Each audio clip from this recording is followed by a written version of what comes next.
Good evening to our audiences in Asia and good morning to our audiences in the UK. Welcome to the CMI Asia Pacific Deep Dive into STEM Digital event hosted by the CMI APAC Regional Boards. My name is Samantha and I'm an International Coordinator at CMI, and I will be shortly handing over to Dr. Paulina to begin today's event. If you have any questions during the digital event, you can ask them using the live chat box on the right of your screen, and we shall answer as many as we can during the Q&A today. Today's session is being recorded and will be shared with you later today for those who have booked to attend. The event recording will also be available on the CMI website and CMI YouTube channel. Now over to Dr. Paulina, Chair of the CMI Hong Kong Regional Board, to begin the event. Thank you, Samantha, and good morning, good afternoon, and good evening to all my friends and families of Charter Management Institute, in Asia, in the UK, and all over the world. I'm very excited tonight in order to dive into the subject of STEM across the region and among all my contemporaries in Malaysia, in Singapore, in Sri Lanka, and of course, at home, back home in Hong Kong, and you, wherever you may be. And we have lots of questions and lots of discussions to talk about tonight. Especially, we want to explore how STEM would correlate to leadership and management in our neighborhood, and how would all these develop into the Center of Excellence for the Charter Management Institute. So before we start the discussion, I'd like to introduce my colleagues across the board tonight. First of all, I'd like to introduce my contemporary from Malaysia, Mr. Jimmy Van Ding Fong.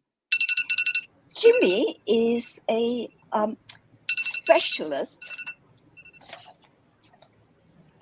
in Ternate National Bernard, Malaysia. And he is an electrical and electronic engineer in research and also a chartered engineer.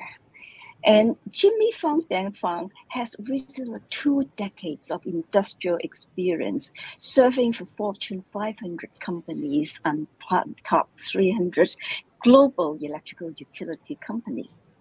His exceptional leadership in providing technical operations expertise, business development strategies, consulting and advisory expertise have helped us really turn around company performance, which earned him a few prestigious accolades. His rich experiences, both academic and industrial, in advisory, mentoring, coaching on professional development and academic conditions resulted in field fellowships and recognitions by professional bodies. So I would welcome Jimmy. Now, my next panel, which is also well recognized, is from Singapore. And I'd like to introduce Mr. Lee Wing Long, Charter Manager, member of CMI. Wing Long is a supply chain professional with 10 years of experience in the energy industry. He graduated with a mechanical engineering degree from National University of Singapore. Wing Long is a chartered and certified manager by CMI and certified in production and inventory management by Apex. In operations, he is certified confined space assessor by WSQ and Shell certified shipshore loading officer. After graduation, Jimmy joined Shell Singapore as a management trainee. In the first 3 years, he worked as maintenance engineer, operation engineer, safety advisor in lubricants oil blending plant. And also in 2014, he went for a 2-year international assignment in Jakarta, Indonesia, as production manager, leading 30 people to start up the first Shell lubricants oil blending plant in Indonesia. So I think tonight, Wing Long would share with us, his experience, in his particular field, and how would, STEM participate and contribute into his industries. Thank you, Paulina. Yes, welcome. My third panelist tonight, I'd like to welcome Professor Ajanta Damasa. The professor has a rare combination of being a charter manager, charter HR professional, and a charter electrical engineer, just like myself. He is acclaimed as a conference speaker, corporate trainer, strategy consultant, author, and academic.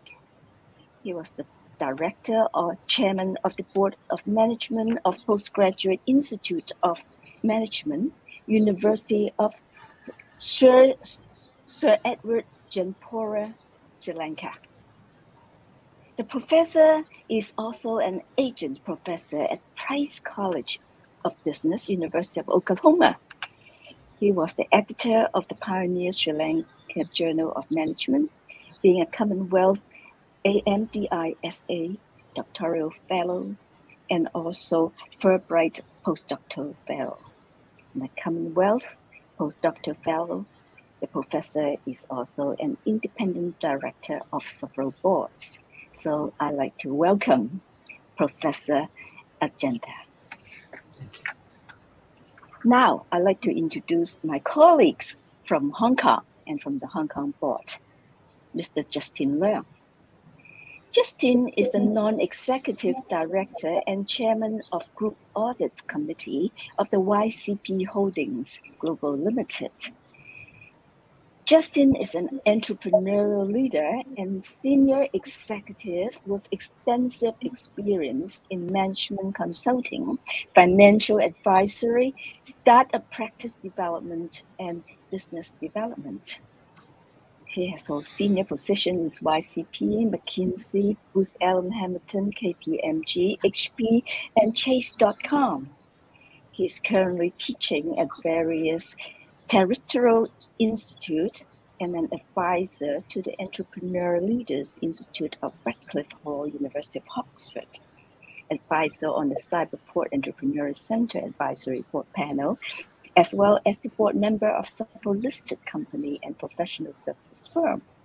Justin received his BSc in Engineering, ACGI in Computer Science from Imperial College, and MS in Engineering Economic System from Stanford University.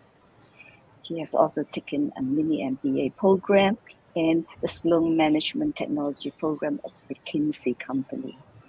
Let us welcome Justin and all of my distinguished panelists tonight to talk on the subject, how are we going to deep dive into STEM and how would that relate to leadership and management, so that CMI is definitely a multidisciplinary professional society which cover and ready for the new era.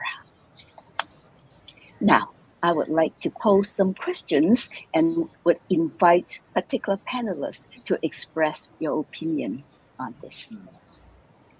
First of all, Jimmy, what are some of the current issues, opportunities, or challenges that you see in the STEM sector?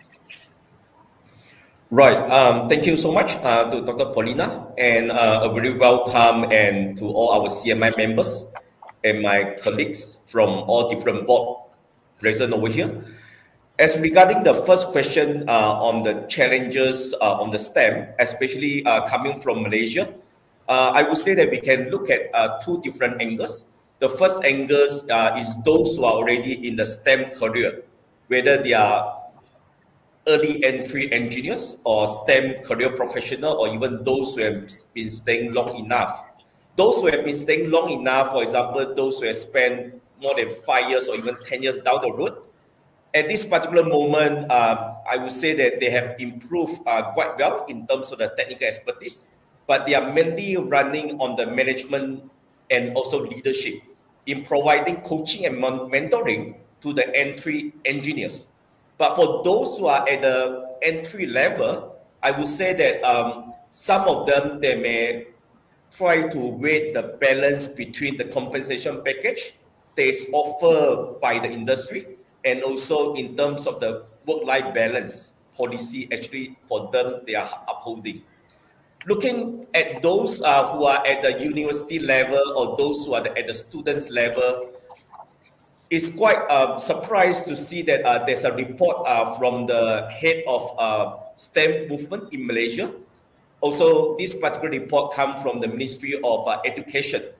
It shows there's published way back in 2020. It shows only 19% of the students who will opt for STEM-related studies at the higher education level. And this report is targeted for those who are at the Form 3 level, who have carried out the PT3 assessment. So this is quite alarming from Malaysia perspective. So I would say these are some of the challenges they are facing the students at this particular moment, whether they are at the secondary school or even they are at the university level, and those who are at the entering to the workplace, and how they are going to find the balance between the career path movement as well as the compensation package. So I would say these are some of the challenges that's faced by Malaysian particularly. Thank you. Thank you, Jimmy. I think Malaysia has a lot, contribution and a lot of attention between universities and also industries, on STEM. Now, Professor, you are an academician and you are in Sri Lanka and you are also working, in the United States. How would you see, these issues, or do you see these as opportunities of STEM, contributing, to the academia, and how would that impact, your audience, including students across the ocean? Professor. Yes, thank you, Dr. Paulina. I think I would like to argue that we need to make data-driven decisions, fact-based decisions. So for that, people need to be trained, people need to be groomed to take science seriously. So if you take science, technology, engineering, and mathematics, they are the formation that people would get in order to ensure that you take the right decisions, objective decisions on a rational basis. I think this is where the challenge is. I see in the Western world, it happens more sometimes than in the Eastern world.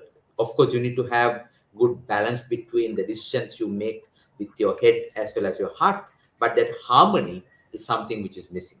If you take Sri Lankan example, Dr. Paulina, where we see only 38% of the student population who are into STEM, which is quite alarmingly low. And the government, the Human Resource Development Initiatives have planned to make it 60% by 2030.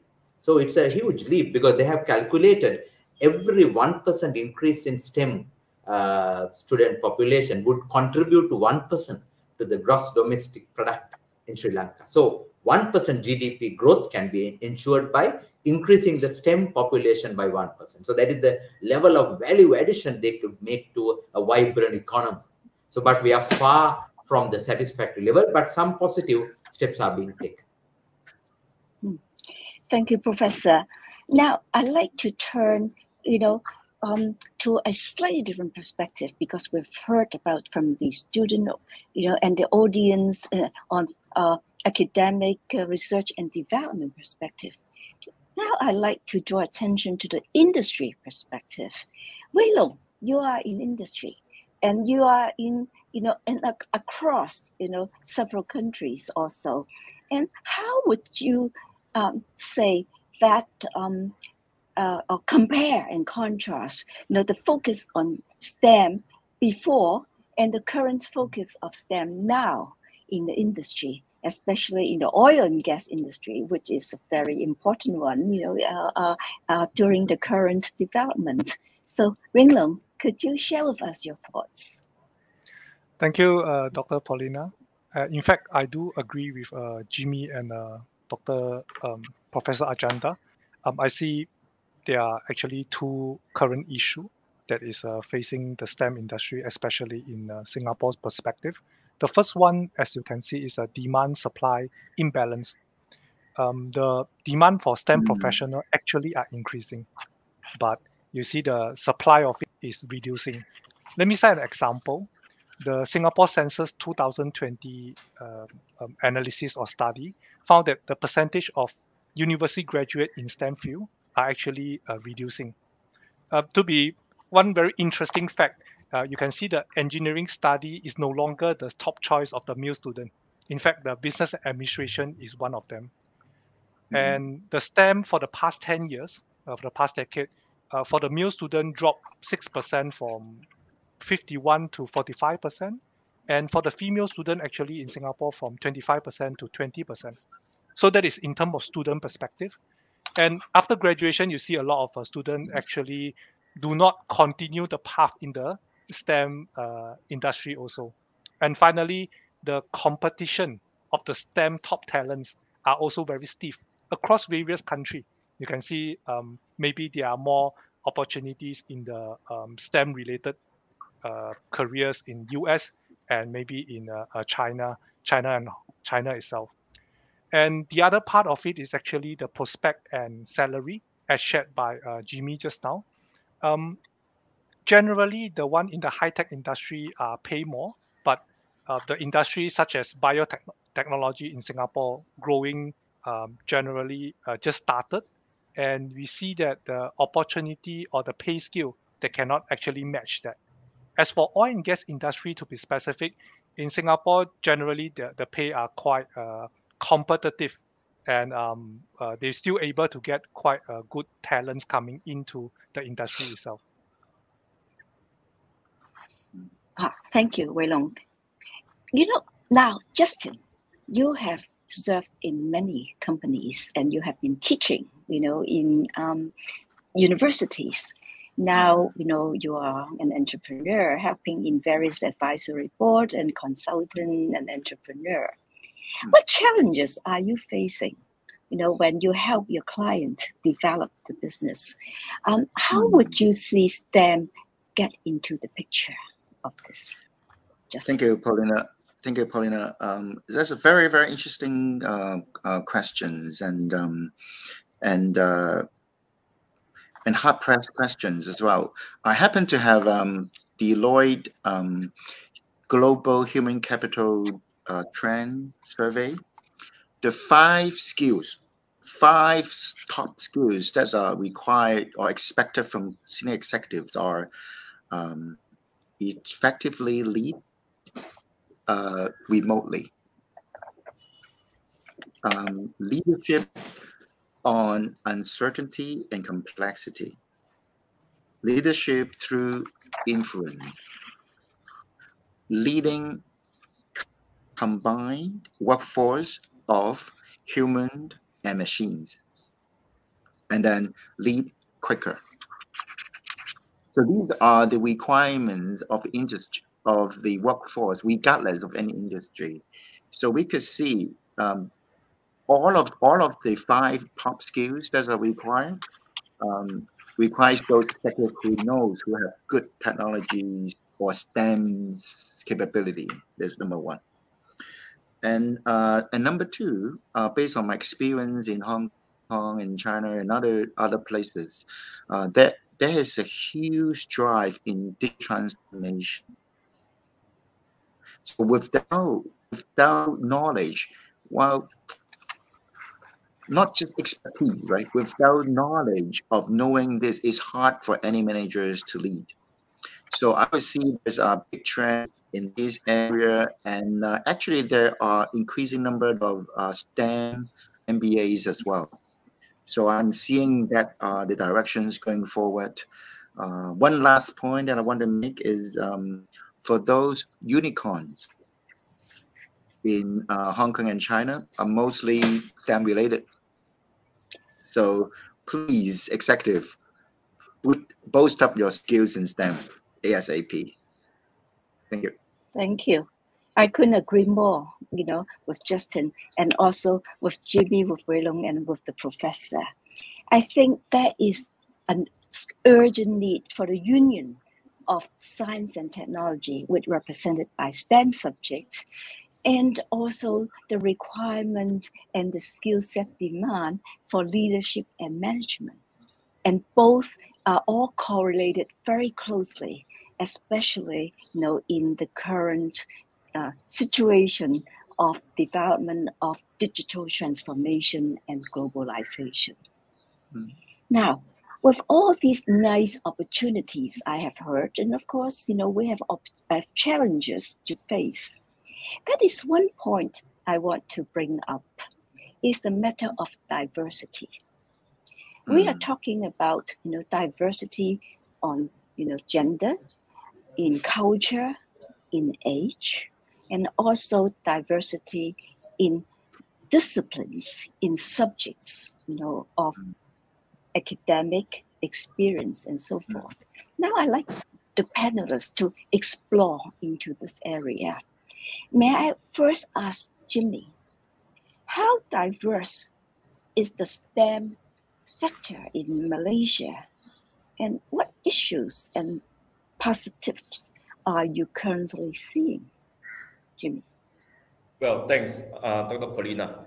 I would say EDI, especially nowadays, we talk about equality, diversity, and inclusion, is one of the hot topic that for most of the public listed company are looking at. In fact, there is a report from Security Commission Malaysia in 2020 show that 38 PLC, public listed company, out of the 100 public listed company in Malaysia have more than 3 women as the board members.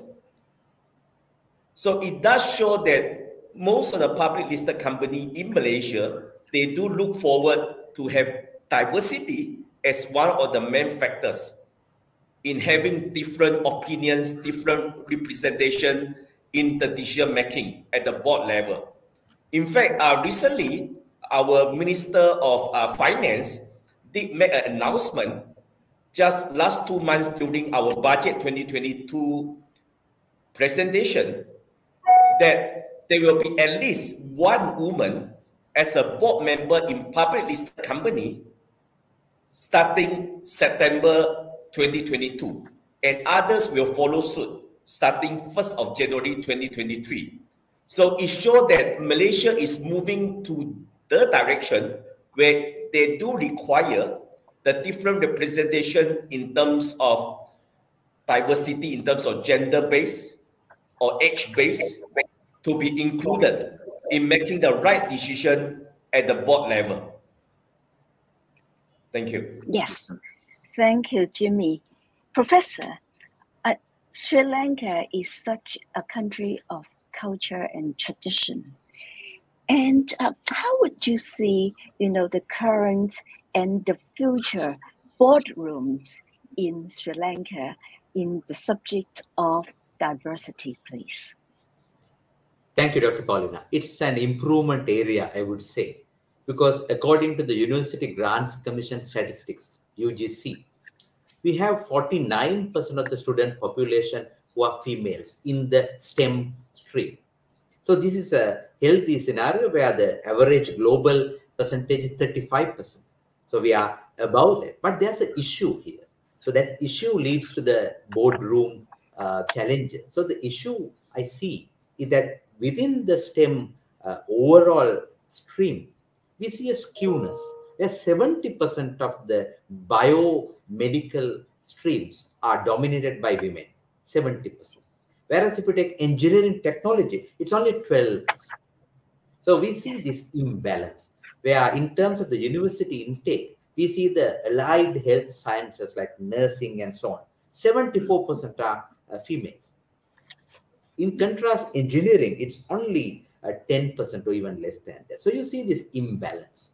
So there's this gender stereotyping coming into the scene, where culturally, as you rightly said, culture has its own advantages as well as disadvantages. We in fact happily talk about the rich inheritance, rich heritage, but at the same time, that can lead to urban-rural divide.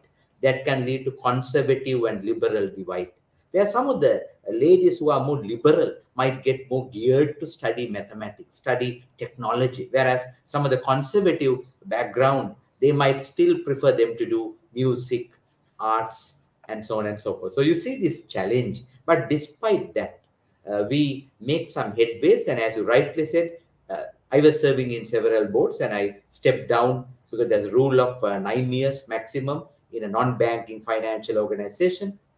And I insisted that my successor should be a lady because it is all male dominant board. So that trend is happening. That trend is happening, but it's slow and steady, I would say. Thank you, Professor. Doesn't matter. Slow but sure. You know, Singapore is a very advanced country, and there are many multinational regional headquarters in Singapore. And of course, in oil and gas industries, depends on which aspect of it. When I was in oil and gas industry, I was the managing director. So that there was opportunity. Now, how are things improving, and what is your opinion about diversity in industries in Singapore? Thanks, Dr. Paulina. So for this, maybe before I go into industry overall, the female representation in the STEM field are generally still small and definitely can be improved. Let me cite a recent study by NTU, Nanyang Technological University, that 58% of the women who graduate with the STEM degree or diploma went on to continue in the STEM field in Singapore perspective, and 70% of men who do so continue with STEM degree or diploma, continue in the field. But that is not, I would say, all darkness. On positive side, there are currently better awareness for sure for the diversity requirement. And just a word of caution, or diversity also doesn't mean or male or female. I would like to add on one more important point in terms of diversity of experience that is coming from other industry.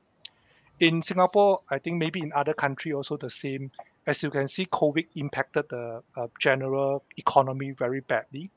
Singapore government actually do a lot of effort to do encourage the people to do mid-career switches, and that is actually one part of opportunity to get people from other industry to actually join the STEM sector itself.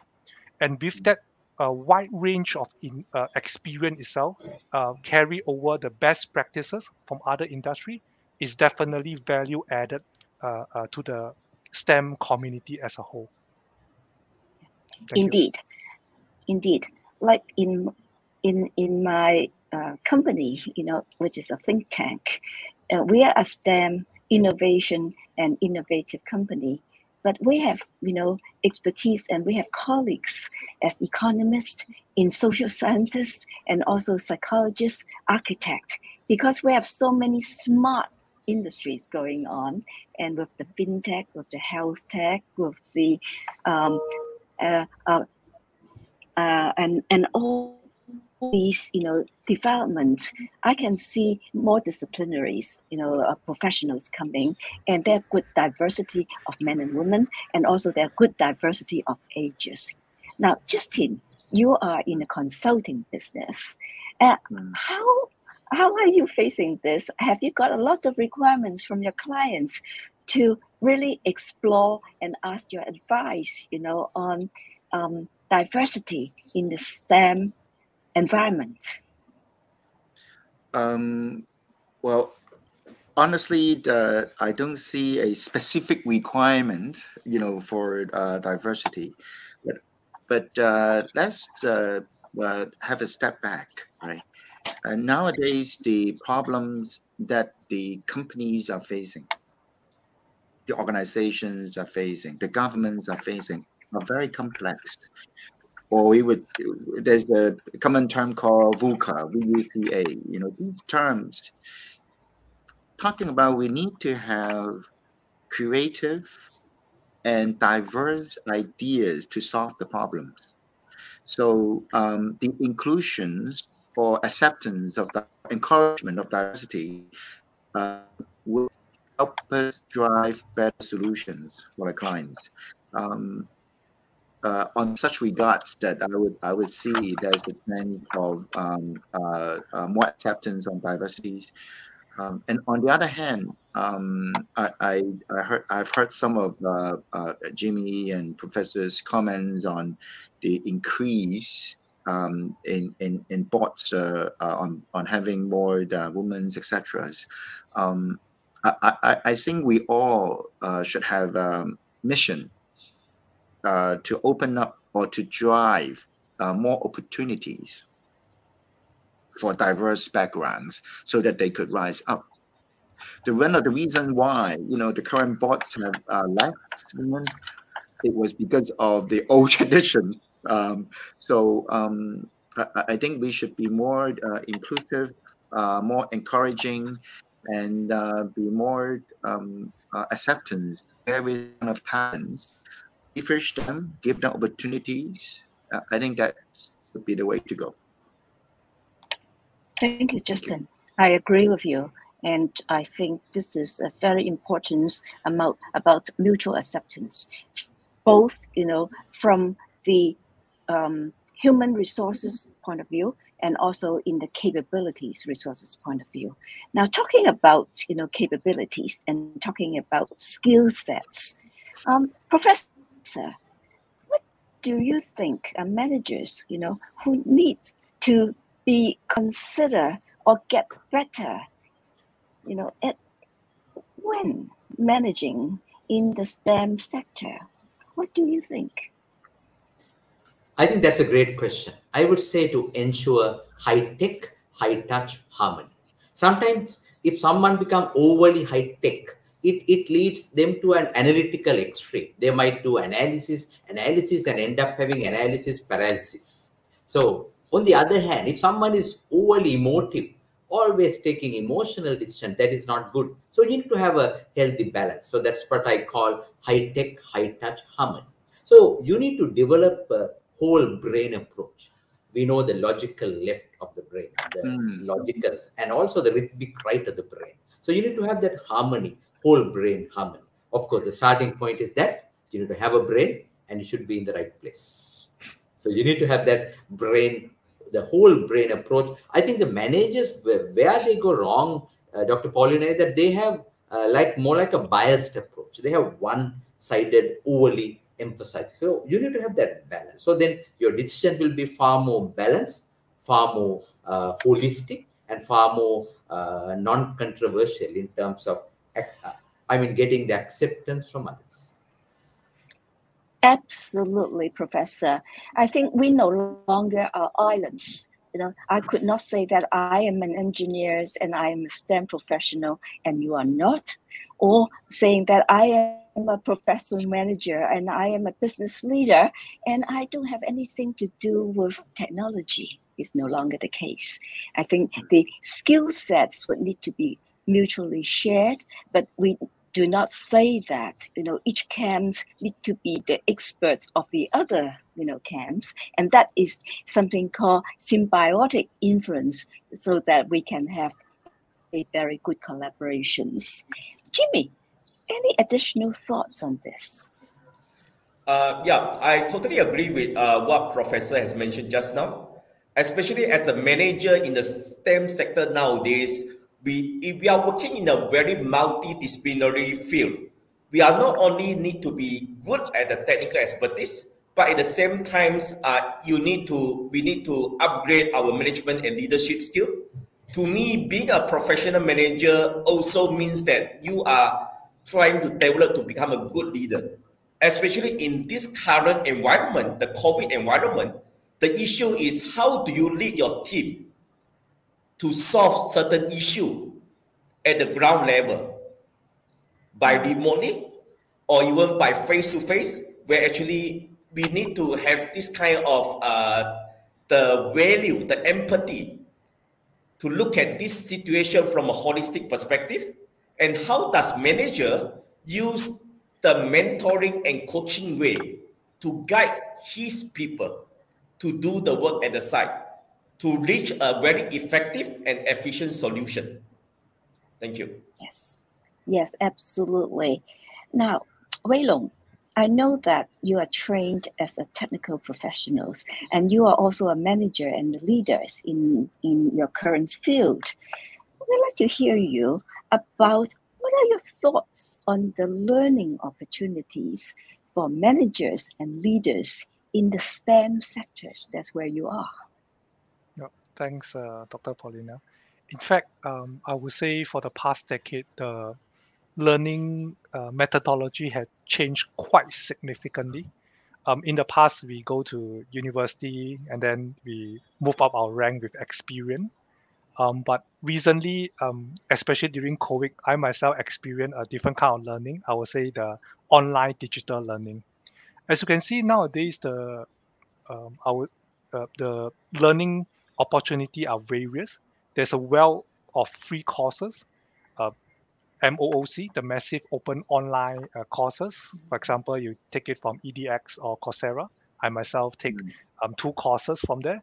And then also short courses, for example, the one offered by CMI. Citing my own example, in my current role, I'm doing organization changes and transformation. Change management become one very important skill set. From CMI itself, I go to management directs. I learn from it. And finally, like what Jimmy say, coaching, I actually practice this 70, 20, 10 rules, which is, I think, quite popular in the industry. You do 70% on the job training, 20% by mentoring or coaching by senior leader or your colleagues, and 10% on formal training. And of course, as the old saying goes, you learn the best when you actually do it. You learn from the mistake. And finally, when you are able to teach others, you really master the skill set itself. Thank you. I really like that. You know, the CMI managing direct and all the extensive resources available online. It is so important as a professional, you know, to be able to learn anytime, anywhere, at any place, and with any device. And this is the key thing about STEM technology's contribution to the world of development. And this is most applicable in industries. Justin, are you doing anything like that? Yeah. Well, it is funny though. Nowadays, especially since COVID, everything's been done online. I used to have clients that who actually require us to be present and shake hands. But nowadays, they don't want to see me face to face. It's okay to do it online. Number one, and number two, I think we should be a little bit more forward thinking. Actually, a while back, I happened to meet Andrew Ng, who is a fellow alumni at Stanford and also founder of Coursera, who mentioned about, he actually goes beyond digital transformation. He's talking about AI transformation. The world, the age for AI and data are actually coming much quicker than we would ever dream of. So I urge everybody to pick up that skills. I'm not saying we need to be expert in this area, but we need to be able to appreciate what AI could do for us and to us. Number one, and number two is having Zoom or all those things online. I would encourage the executives or even little children to master 2 major skills.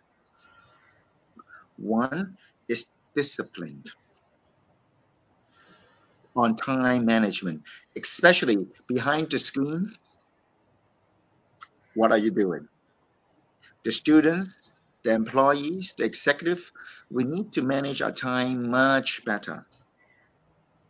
Number one. And number two, I would think, as Professor has mentioned, you know, the left and right mind, the creative part of our brain, the artistic side of our brain, you know, needs to be nurtured as well. And I hope there would be a way to merge these two together.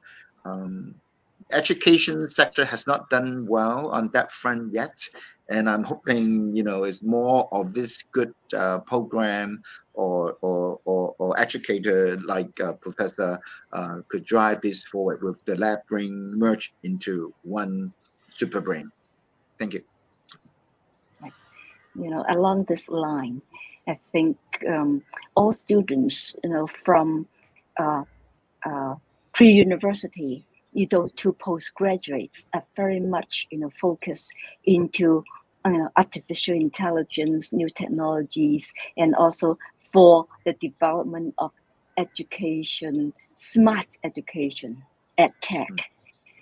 I'd like to first pose it to the professor and also to all. What do you think that we, somehow we meet students, either they are our young employees, they are our interns, or they are really our students, how would we say to the students considering a career in the STEM sector? May I start with you, Professor? Thank you, Dr. Paulin. I would say as Justin very correctly said, the emphasis on AI is extremely important. So the routine, repetitive things can be basically automated, and then the intelligence factor would ensure that it will be an efficient and effective way. So we need to entice the student population. But a word of caution, I would say we need to ensure AI, EI harmony. Now, I have seen some people going insane without EI, emotional intelligence. So, artificial intelligence should be coupled with emotional intelligence, being aware of your emotional state and have that emotional maturity. Otherwise, technology can be a very good slave, but can be a very dangerous master.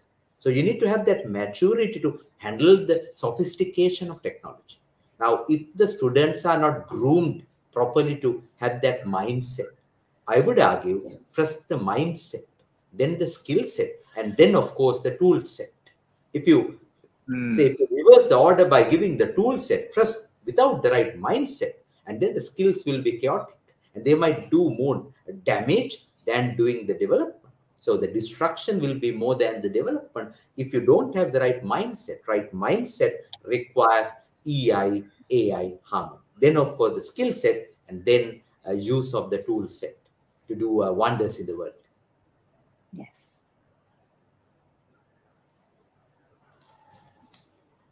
I'm sure that you are facing Yes. in Malaysia and the rest of the region. What do you think about this balance?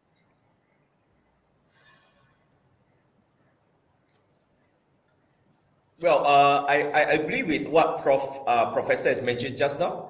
I think in STEM sectors is a growing demand sector, I would say, especially in light of current Industrial Revolution 4.0.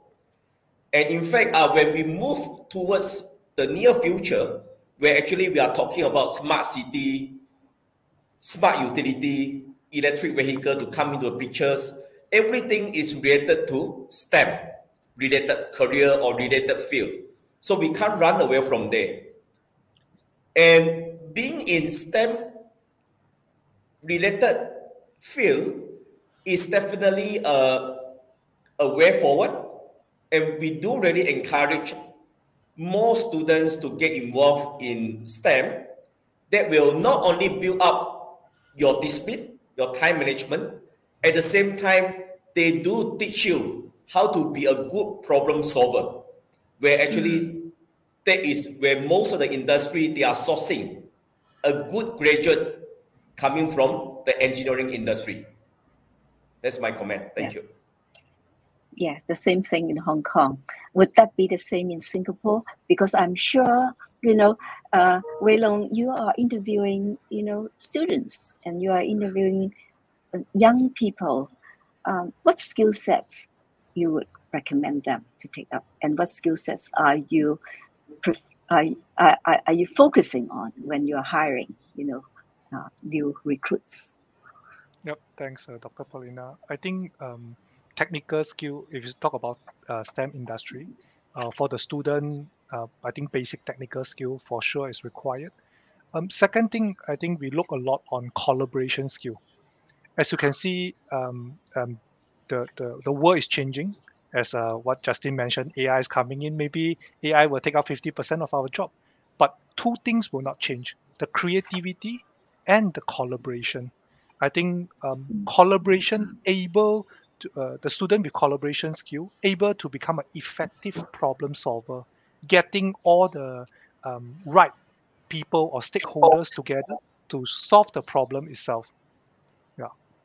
And for the students who wanted or still thinking whether to join the STEM field, I have a message for them. I will quote Steve Jobs, one of my uh, idol. You cannot really connect the dot by looking forward. You can only connect the dot by looking backward. I encourage them that you go into the STEM field with courage and look at the panelists here and many of the people who joined the STEM field. They are equally successful, and we just need to be patient and get your technical skill and also the leaderships and collaboration skill, and it will be a interesting and rewarding career for them. Yes, absolutely. You know, all of us here, you know, all the panelists, all of us are in the same sector. And we are all, you know, members, you know, of CMI. Now, I want every one of us to say something and to suggest to CMI, how can CMI help career progressions in STEM sectors? May I start with Justin? Well, that CMI, while we are a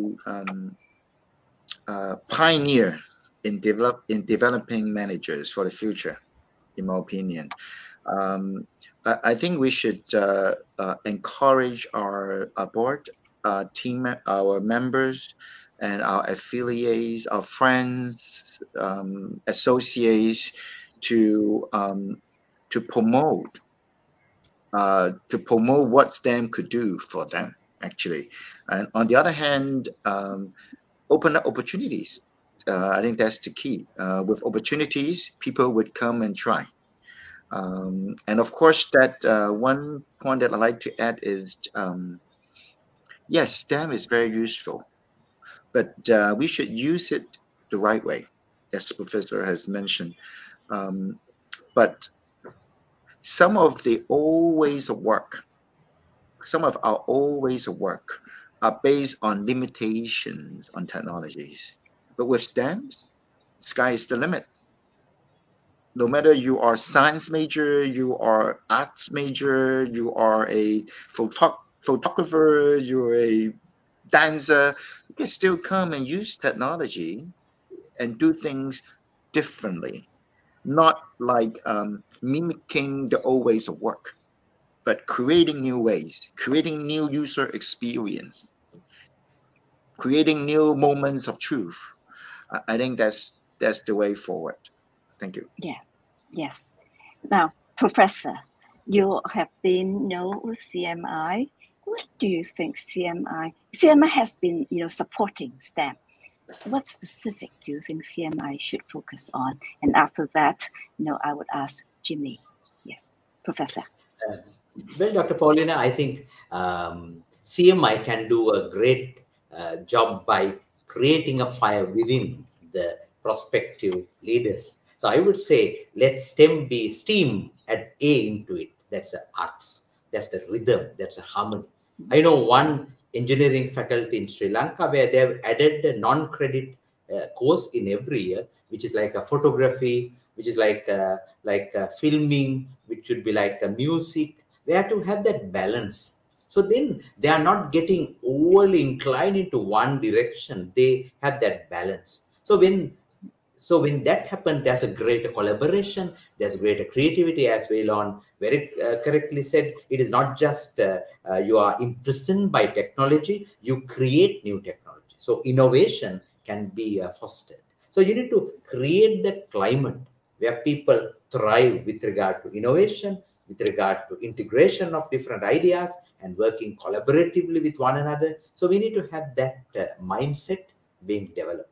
So that's challenging, that's not easy, but we need to start from somewhere. I think CMI, with its great resource base, I'm sure CMI can do a wonderful job in converting technology managers into broad-based, holistic, humane leaders. Yes, thank you, Professor. Jimmy, what do you think CMI, you know, can do more and further in order to, you know, help develop leaders and managers in STEM and vice versa? Sure. I think CMI has been doing a very good job in terms of collaborating with different PI. We call it Professional Engineering Institute in UK. Especially I myself, I've been involved in the IET, the Institution of Engineering and Technology, since way back in 2004. And CMI does have this collaboration with the IET, where those who are the chartered engineer register with the Engineering Council UK, and also at the same time, you are the member of the IET, you can apply to become a chartered manager using your experience via the same recognized route. So I would say this is one of the ways to make sure that those who are professional in STEM, you can nurture and also enhance your management and leadership skill via the CMI, where CMI is promoting this kind of essential skill and tool set for those who are the first-timer manager. Even you grow up in the STEM environment, but you do manage to gather this kind of knowledge to be a better manager. Not only that, but also a better leader in your organization. Thank you, Jimmy. Now, this leads to a question from the audience, and I would like to ask, Wen Long. This is a question from Patrick. If students are shying away from STEM, what are some of the skills and capabilities they are missing and on that business needs? Because you are in STEM business, Wen Long. Could you say it, quickly so that we could, continue? There are quite a few good questions, Wen Long. Sure. Thanks, Dr. Paulina. Thanks on the question from Patrick. I would say the key one is maybe critical thinking skill. I think as you can see, STEM students generally are more logical. They are taught a systematic way to solve certain problems. With that ways, potentially for those who go into business or as compared to STEM, that might be missing out. Yeah. Mm-hmm. I see. Very well. And then that is the next one is a very good question. And then I think Justin, can identify the report that you mentioned about the STEM leadership report you mentioned. So you can just type it in the chat room. And then the next question is from Catherine. Catherine want to share, want us to express our opinion that she trained in STEM 30 years ago, and lack of diversity in the UK is still a major issue.